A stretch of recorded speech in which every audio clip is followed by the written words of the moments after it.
Welcome to Unstoppable Faith with Dr. Kazumba Charles. This program is designed to inspire you to stand on the Word of God and to help you build unshakable and unstoppable faith in Jesus Christ. Here's your host, Dr. Kazumba.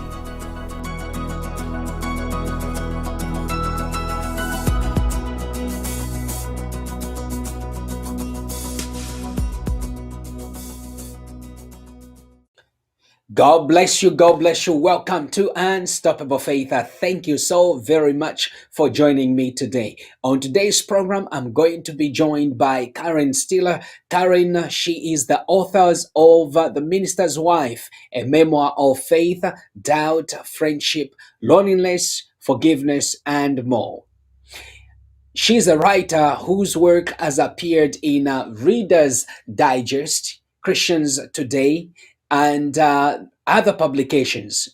She is also the senior editor of Faith Today magazine, and she hosts the podcast called Faith Today. Stay tuned, and I will be right back with Karen Stiller.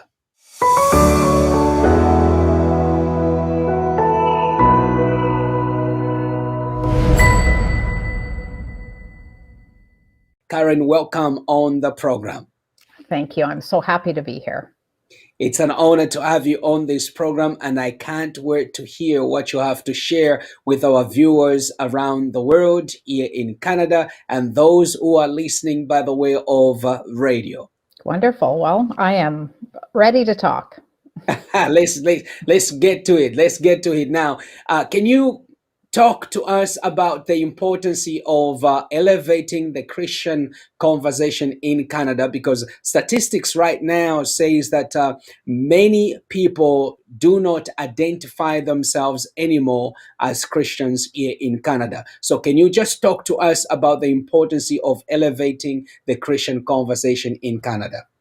Yeah, I think that's such a great way to even think about it as a conversation, first of all. I think when I think about a conversation, and we're all sort of emerging out of this pandemic time where we've probably missed our friends and our neighbors in terms of having like face-to-face conversations. We've missed that kind of exchange in our lives. So we know it's rich and important. So I would say like the Christian conversation in Canada specifically would be one that welcomed in people, on all parts of the faith spectrum, that talked about tough issues, that we didn't back away from things that we wondered about, the issues that we had questions about, and that we in some ways helped people realize that, as you mentioned, lots of people don't identify as Christians, that, it's not such a scary thing to do to be a Christian, that it doesn't automatically mean that you are, you're going to be unwelcome in society or anything, that in fact, we're very present. There are lots of Christians in all sorts of parts of every society and every country, and faith is a vital part of our lives. And the more we talk about it, I think the more we demystify it. And of course, faith contains mystery. I mean, we're talking about our holy God. So it's not that there's not mystery, but that we make faith more available to people. The more we talk about it and the less private we hold it. You mentioned you have listeners around the world, so we all have our different cultural contexts, but that Canadians tend to be private, and they don't like to talk about their beliefs very openly. And it takes a little bit of a decision of vulnerability sometimes for Canadian Christians, I think, to share freely about their faith. But actually, the more we do, the easier it is. And people are actually quite curious. That's what I've found in my life. People want to know about faith. They don't necessarily dismiss it out of hand or become hostile, which we may tell ourselves that's what's going to happen, but most of the time, that's not what happens. And in fact, you do have a good conversation. What is the mission of faith today, if I may ask that question?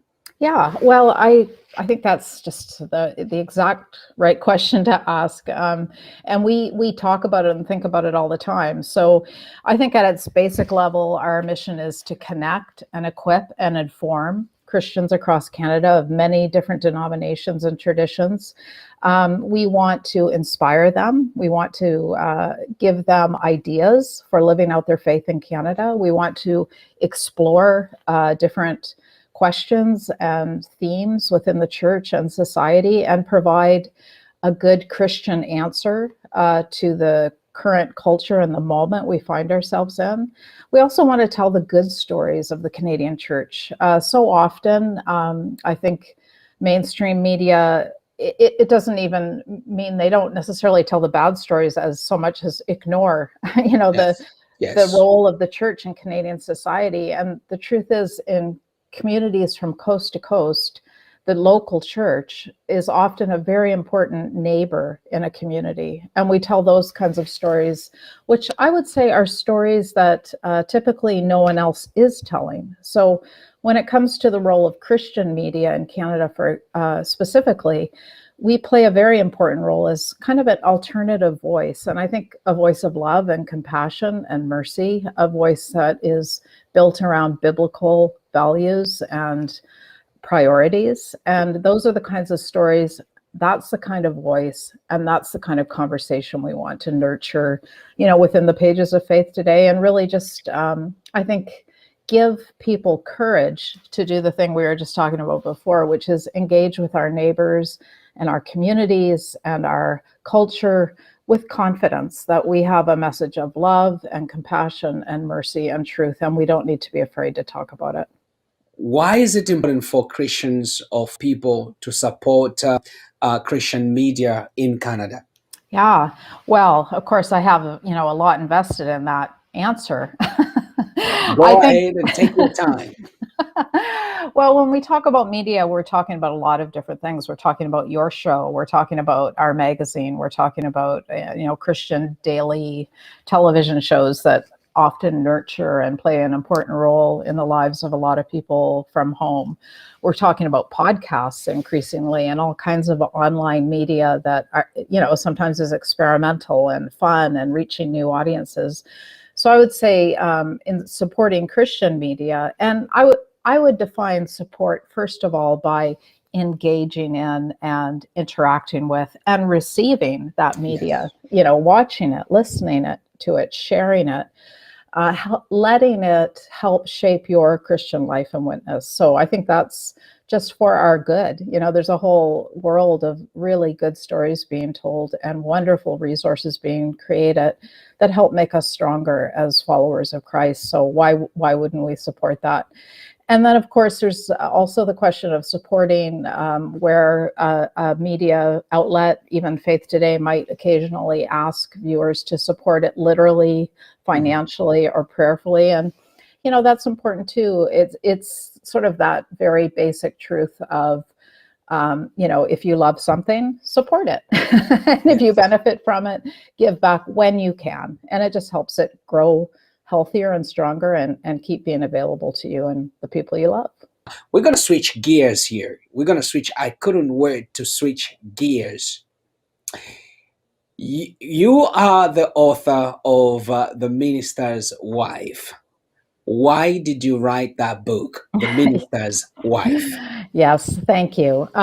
Well, I wrote it because, of course, I am married to a minister, and in my case, an Anglican priest, and I am a writer. And so much of my professional life has been about writing and telling those good stories, hopefully, that we had mentioned earlier about the church in Canada, about Canadian Christians, often Canadian Christians living out their life of faith and doing really amazing things.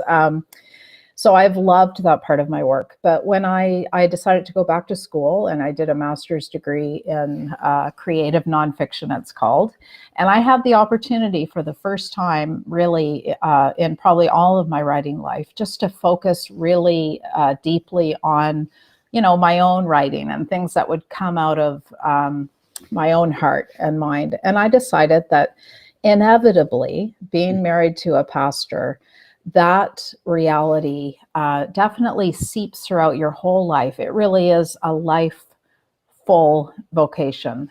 Yes. And so I was deeply a part of that. And I realized, well, anything I'm going to write really needs to come out of that well, that Mhm. place where we live. And so I started to write about life married to the minister. And so what I ended up creating in the end is it's called a spiritual memoir. And I look at a number of different themes like faith, doubt, friendship, loneliness, forgiveness, to name a few, parenting, and all of that through the lens of a minister's wife. So, in the end, what I have is a book about being a minister's wife, but also a book about just being, trying to be a faithful Christian in today's, sometimes complicated world. I wish I had so many times to ask you too many questions. I was going to ask you about how it looks like to be a minister's wife, but let me stay first on the questions I have, and then if I have time, I will revisit that. Now, Okay. many people struggle with doubt, Yes. just doubting, especially in a season like this. Many people struggle with doubt. Why do you think many people struggle with doubt?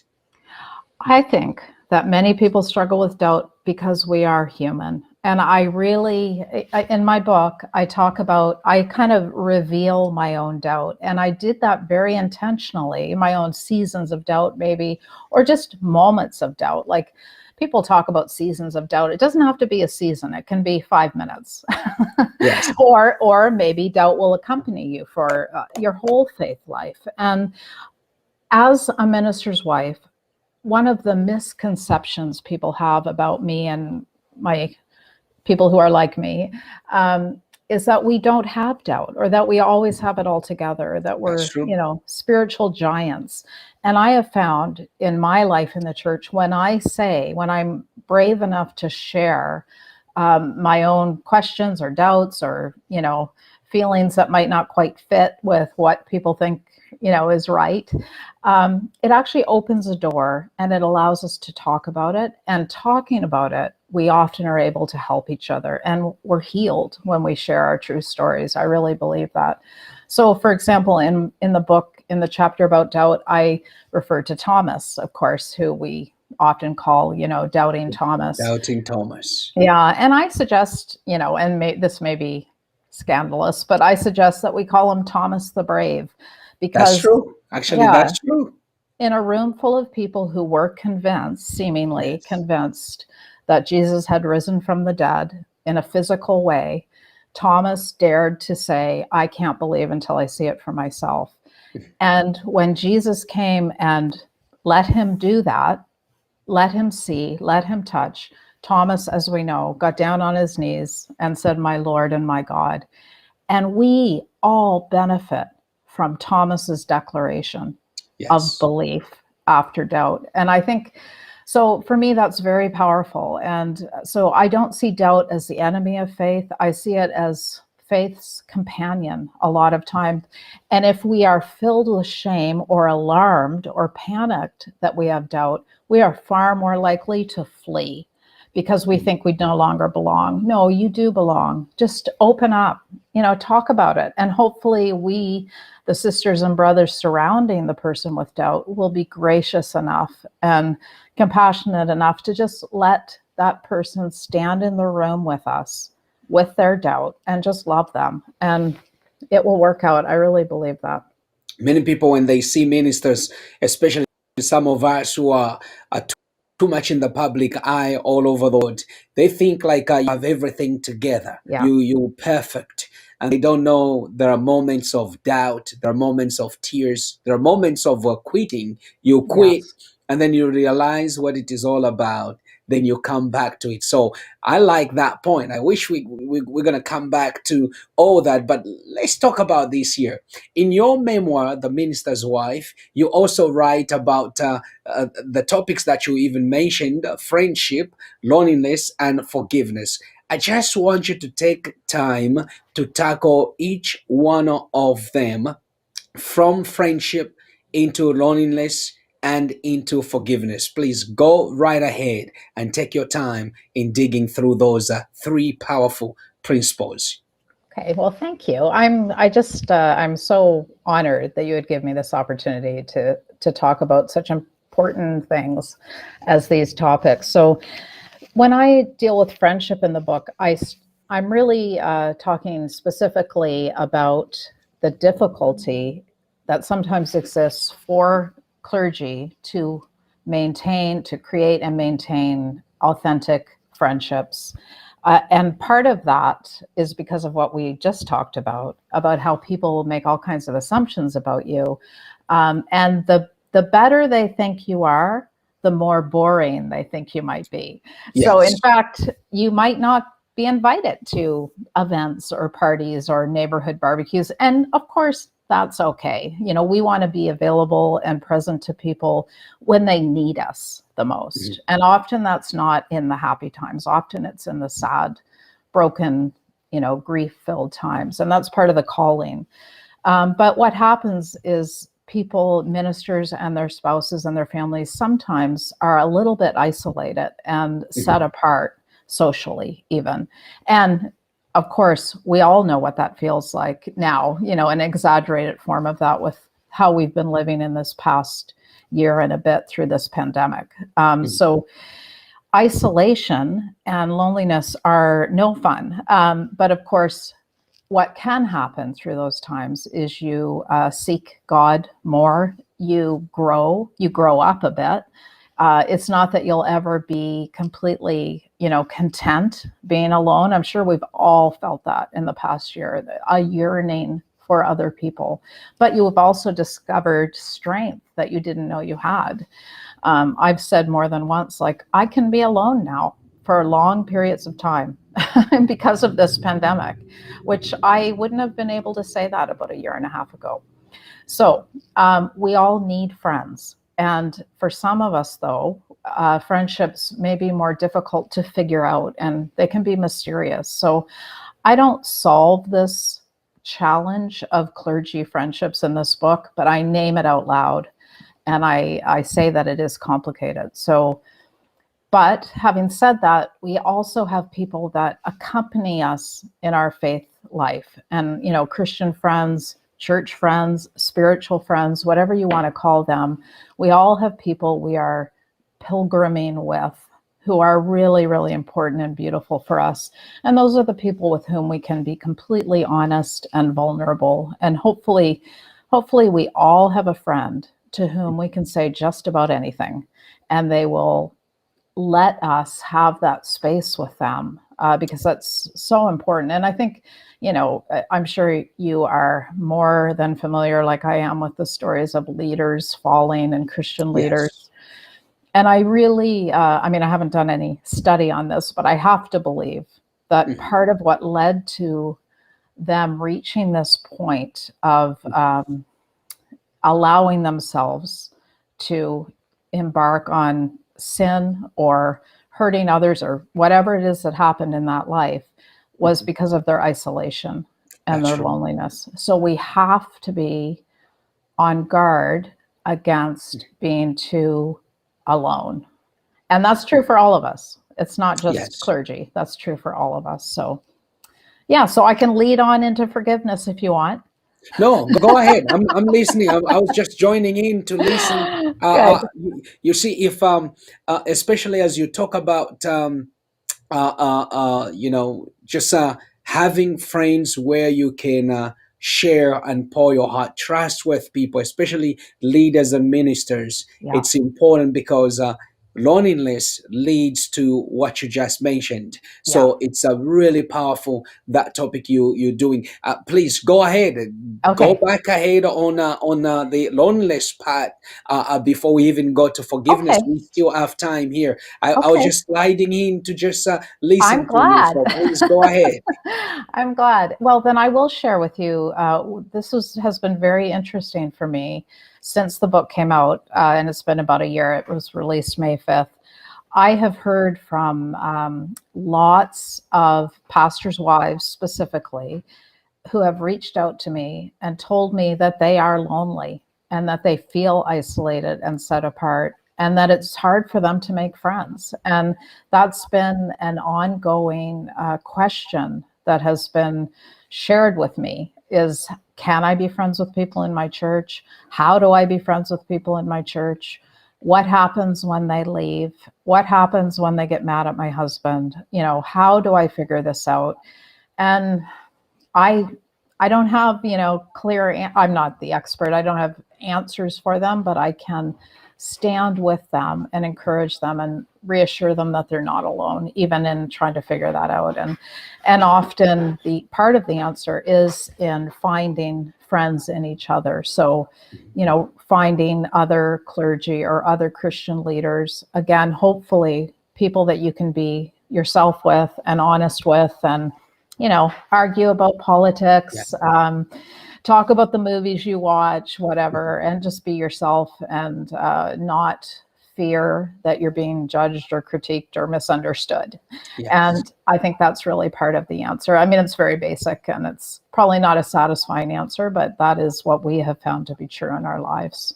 No, that is I, I wish we just did a show. You and me here did a show on ministers and leaders how lonely they feel, and they feel they can't open up to so many people because of a betrayal, or Yeah.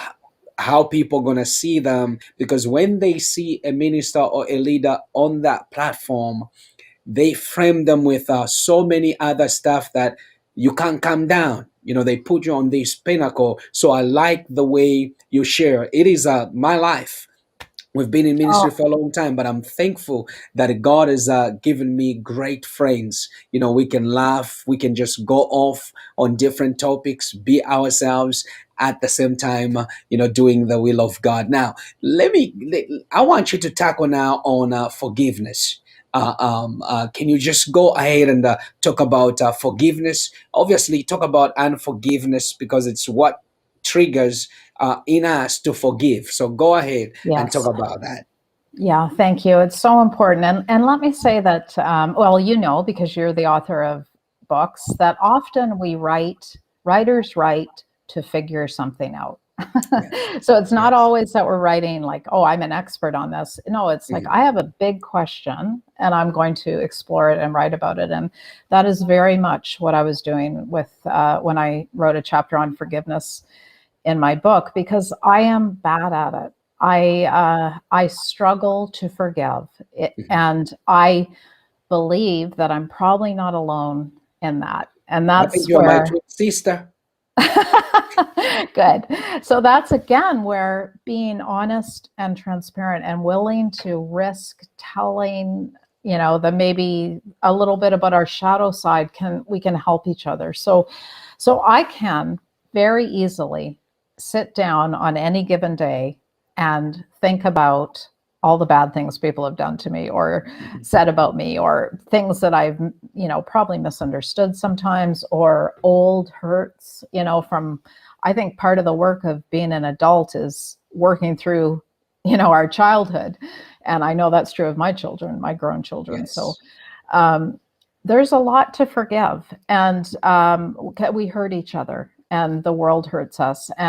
But forgiveness, we know, of course, that it is central to our faith. And, we have been forgiven and we are commanded, really, and invited to forgive each other. And so I do see it, and I think it is one of the central works of the heart that every Christian must do.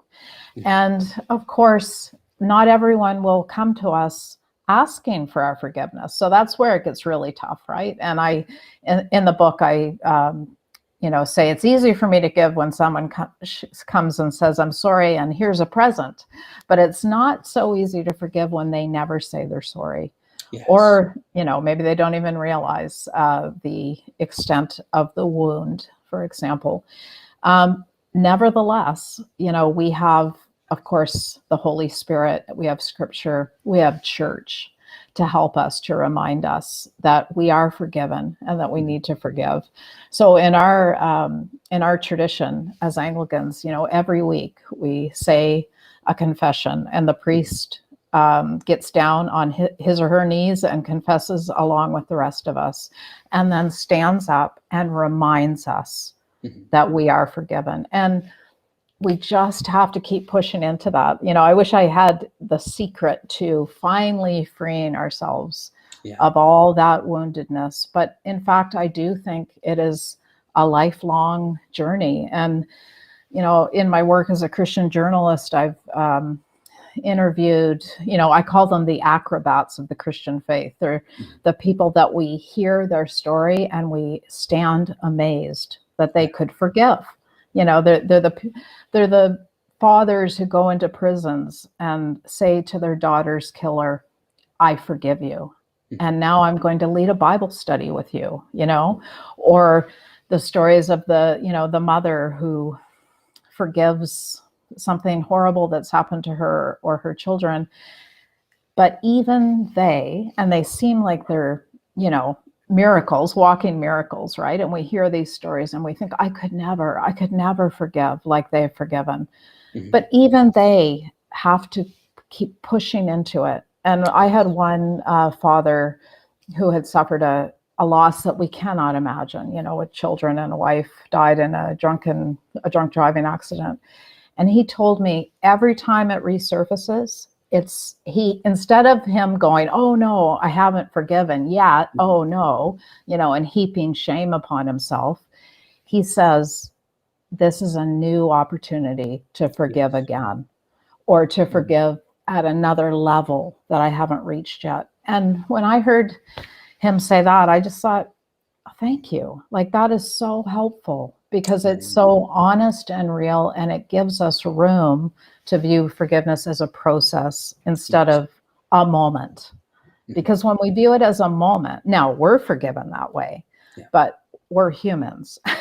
Yeah. So when we think of it as a moment and then we realize, oh, 2 weeks later we're actually annoyed again or hurt again, we can get ourselves in this shame cycle Mhm. that actually does not move us any further toward forgiveness. It traps us. So I think we have to forgive ourselves Yes. in the work of forgiving, and then just keep pushing into it. And of course, ask our loving Father for help. I like what you say. I like what you say. Forgiveness is a process. Yes, God forgave us like instantly, but us, it takes time to uproot those hurts and feelings and everything. But it's a process that we need to go through so that we can effectively forgive others. This has been wonderful. I know we're running out of time here. I just love everything that you share, especially when you touch on ministers and leaders, loneliness, finding that those are friends that you can trust. That is just powerful. Now, where can people get uh, uh, your latest memoir, The Minister's Wife? Yeah, well, you can find it through any store. I've really been encouraging people to, if they can, buy it from your local bookstore. And if you happen to still have a local Christian bookstore in your community, let's support them. Back to our starting point about supporting each other and meet Christian media and so on. So if there's a Christian bookstore in your town or city, just ask them to order it if they don't already carry it. And of course, it's available on Amazon.